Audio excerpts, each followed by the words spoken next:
What up guys, Golden here for AnimeUproar, and today I'm going to be taking a close look at chapter 119 of Attack on Titan and looking at the evidence from the manga to help determine whether or not Eren is actually dead, as he appears to be at the end of this manga chapter. Make sure to smash that like button for more Attack on Titan videos. If you haven't, subscribe and ring that notification bell so you don't miss any colossal greatness. Let me know in the comments if you appreciate these chapter reviews in particular. I'd love to hear from you. You can also get important updates about Attack on Titan and other anime on our Twitter and Instagram at AnimeUproar. Of course, since we are talking about the latest chapter in the manga, there will be plenty of spoilers if you are not caught up. Now, without further ado, let's jump into it. In the new chapter, we start out with Zeke still being injured and Marley trying to prevent the Beast Titan and the Founding Titan in Eren from coming into contact. Because if Eren comes into contact with a Titan of royal blood like Zeke, then he will be able to use the Founding Titan's powers. Eren is trying to get to Zeke, but he gets bitten in the leg by the Jaw Titan. Eren practically karate chops the Jaw Titan's head off, but then Eren gets shot in the head by the anti-Titan artillery that's attached to Peak and the Cart Titan. The whole city is in mayhem. The Survey Corps is fighting the Marleyan soldiers. Zeke starts to regain consciousness. He realizes that he fell to the ground after he was shot and sees Eren's Titan fighting Reiner's armored Titan. While they're fighting, Reiner passes on some memories to Porco with a touch. Porco figures out that his older brother Marcel talked poorly of him to the military because he wanted to save his brother from the cruel fate of a Titan shifter. Zeke is about to turn the people who ingested his spinal fluids into Titans before Falco and Colt Grice come rushing to him. Colt wants him to not scream because Falco accidentally ingested some of his spinal fluid so he would turn into a mindless Titan. Colt wants to protect his little brother above all else. He only wanted to become the Beast Titan successor so that the rest of his family wouldn't have to be sent to heaven, aka be turned into Titans. Colt tries reasoning with Zeke. Colt tells Zeke that he's not the type of person who would allow children to be involved so easily. He begs Zeke to give him time to take Falco out of the range of his scream. Zeke appears to empathize. He says he knows his feelings towards his little brother well, suggesting that he similarly cares for Eren.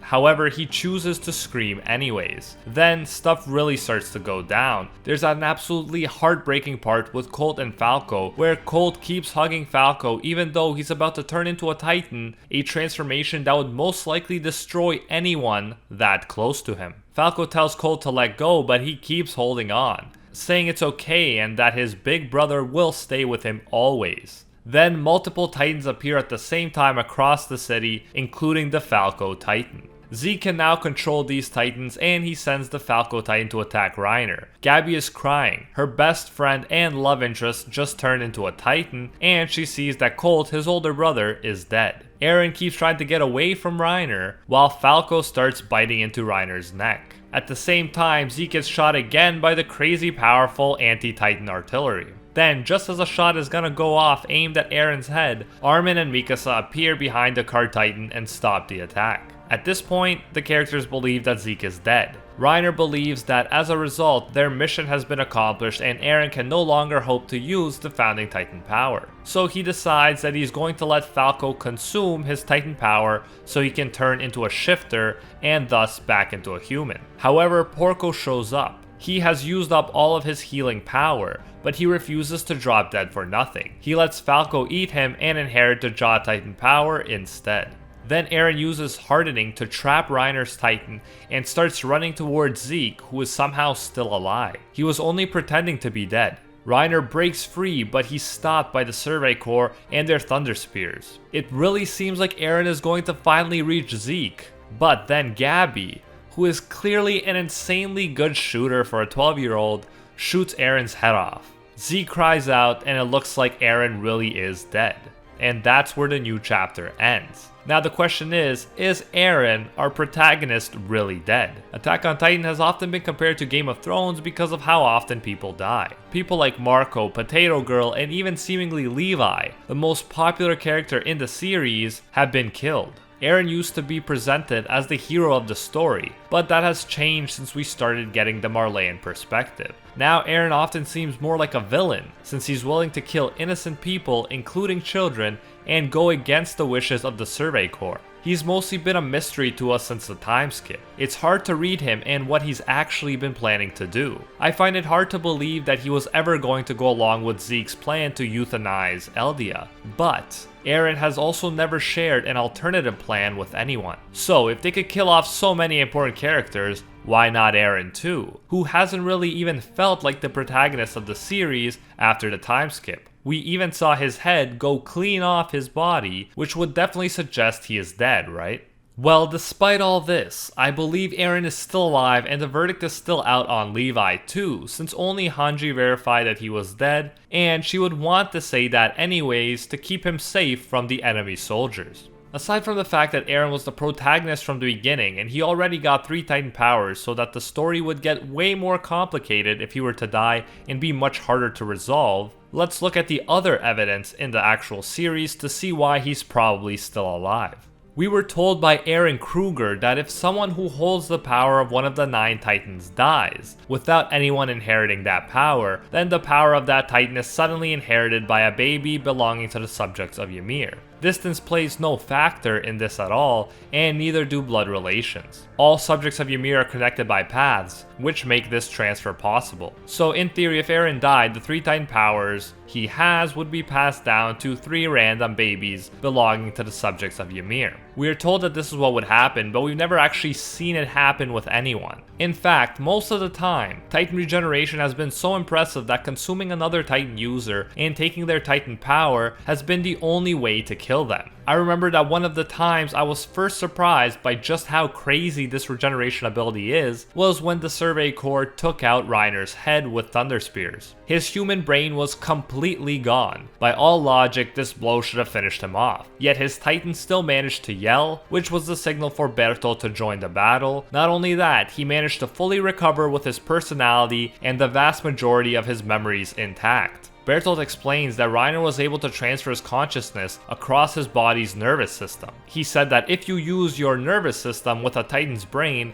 you'd even be able to retain your memories. Reiner was attached to a Titan unlike Eren, but Zeke wasn't when he miraculously survived a point-blank Thunder Spear that was attached to his body. Everything from his chest down was blown away, and the little that remained was severely damaged. If we can believe Hanji, the Thunder Spear going off at close range would rip the internal organs to shreds. Levi also hadn't allowed Zeke a break to fully recover, so he was already wounded and had used a lot of recovering power before the explosion went off. Nevertheless, because of the paths, Zeke was saved. He was taken in by a Titan, and his body was rebuilt. He even retained his memories. It is significant that we've witnessed all these insane levels of regeneration before this moment where Eren lost his head.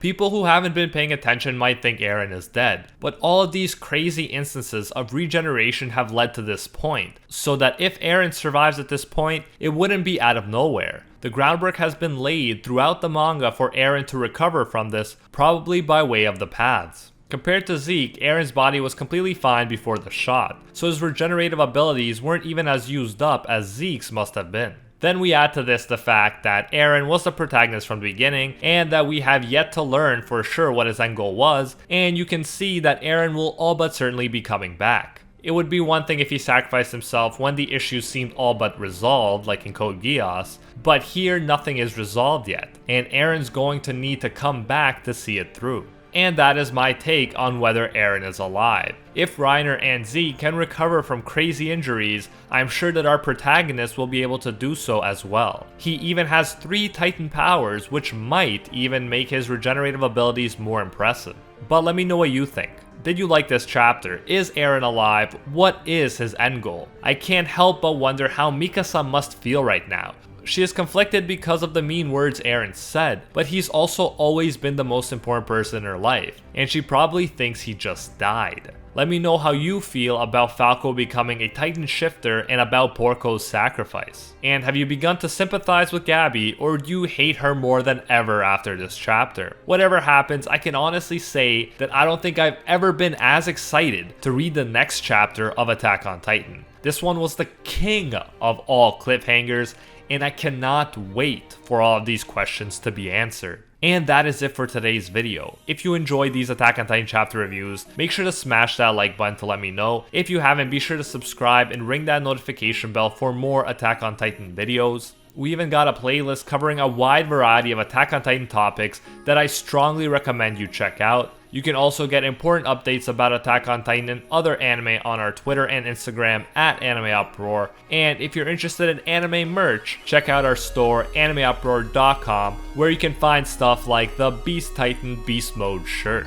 There are plenty of designs that I'm sure you'll love from all of the anime we cover, so go over there and check them out at AnimeUproar.com. A big thank you goes out to our patrons over on Patreon who help make videos like this one possible. I especially want to thank our Pro Hero tier patrons, the one and only Gilgamesh, Nothing But a Fan, Jason Wilson, and King Zeldris, and are the 1 tier patrons, the ones who stand atop all clans: Baby Ray, A17, FFDP, Steven Ingrata, Alola Natem, Matty Mac 239, and Makoto Kun. And the super special patron, whose greatness cannot begin to be fathomed, Reagan Harrison, the one who has been acknowledged by Lord Twigo's Senpai Sama himself. If you enjoy our work and it gives you value, you can support more of it by going over to patreon.com/AnimeUproar and becoming a patron today for as little as $1. If you do so, you'll get your name featured in future videos alongside these colossally awesome people right here, and you'll even get access to our private patron-only Discord. So check out patreon.com/AnimeUproar, link in the description if you're interested. Anyways, thanks again for all of your support, and until next time, see ya, Space Cowboys.